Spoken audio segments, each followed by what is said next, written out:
Selain disibukkan dengan masalah legitimasi, konflik Partai Golkar juga berimbas pada kondisi gedung DPP partai yang tidak beroperasi lagi.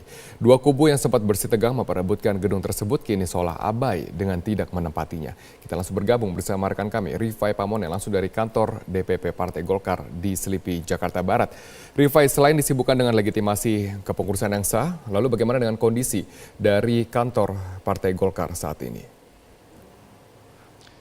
Seperti yang bisa Anda lihat secara tersurat saat ini, Robert, saya berada di salah satu gedung yang berada di kompleks perkantoran Dewan Pimpinan Pusat Partai Golkar Selipi, Jakarta Barat. Kondisinya sangat gelap bukan karena penerangan dari tim liputan Metro TV yang tidak maksimal, namun karena memang lampu yang berada di setiap gedung yang berada di lokasi ini tidak bisa dihidupkan karena ada tunggakan yang terjadi selama 2 bulan, setidaknya pada bulan Oktober dan juga bulan November. Kemudian para pegawai dari kesekretariatan DPP Partai Golkar sejak pagi hari tadi datang berkantor. Mereka hanya berada di bagian luar dari DPP Partai Golkar, di gedung utama, bahkan di gedung pimpinan terkunci sejak 1 bulan terakhir. Kemudian di gedung kesekretariatan juga hal serupa terjadi. Tidak hanya listrik yang kemudian mati, air juga tidak bisa dialirkan karena menggunakan tenaga listrik. Kemudian dari kondisi salah satu gedung yang masih terbuka saat ini, kita bisa lihat juga ada plafon yang rusak, pendingin ruangan yang tidak bisa diaktifkan sehingga suasana sangat panas dan hangat di sini.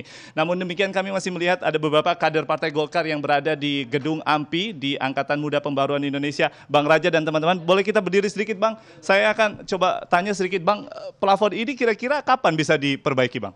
Insya Allah dalam waktu yang sesingkat-singkatnya kita akan perbaiki, karena kita harus memang beraktivitas. Partai Golkar dan organisasi yang didirikan Partai Golkar harus tetap beraktivitas. Oke, harus tetap beraktivitas. Nah, kalau dengan aktivitas ini coba kita akan ajak pemirsa dan juga Robert untuk melihat lebih jauh ke dalam. Silakan Bang Raja dan teman-teman lebih dulu, karena ada satu ruangan lagi, Robert. Dan juga pemirsa, ini saya akan tunjukkan dulu sebelum masuk ke dalam sebagai bukti bahwa listrik tidak bisa dinyalakan. Seluruh tombol-tombol ini tidak bisa lagi difungsikan, dan ini salah satu ruang pertemuan, ruang utama di Angkatan Muda Pembaruan Indonesia. Gedung ini salah satu bagian dari gedung utama dari DPP Partai Golkar yang juga cukup penting keberadaannya. Bang Raja, kalau Abang tadi mengatakan harus tetap beraktivitas, namun kenyataannya sejak 1 bulan ini tentunya tidak bisa optimal kegiatan administrasi di sini. Ya, kalau kita ingin mengatakan beraktivitas secara optimal, ya faktanya memang tidak. Tetapi kami juga secara maksimal tetap hadir dan beraktivitas sesuai dengan tugas dan fungsi kita. Kebetulan juga saya kader Partai Golkar, kader muda, dan juga saya ketua OKK AMPI, yang tentu harus menjaga marwah ruangan atau gedung DPP Partai Golkar ini, khususnya AMPI, karena AMPI adalah ujung tombak, juga adalah proses kader regenerasi kader partai. Juga salah satunya berasal dari DPP AMPI ini. Jadi Anda punya harapan tentunya yang terakhir mungkin kepada dualisme yang memang secara hukum tidak bermasalah lagi, tapi secara politik tentunya masih akan berproses. Anda punya harapan apakah ada persatuan nanti kemudian untuk kemudian secara teknis di sini listrik bisa dinyalakan, lalu gedung bisa diperbaiki, bahkan gaji pegawai juga bisa direalisasikan?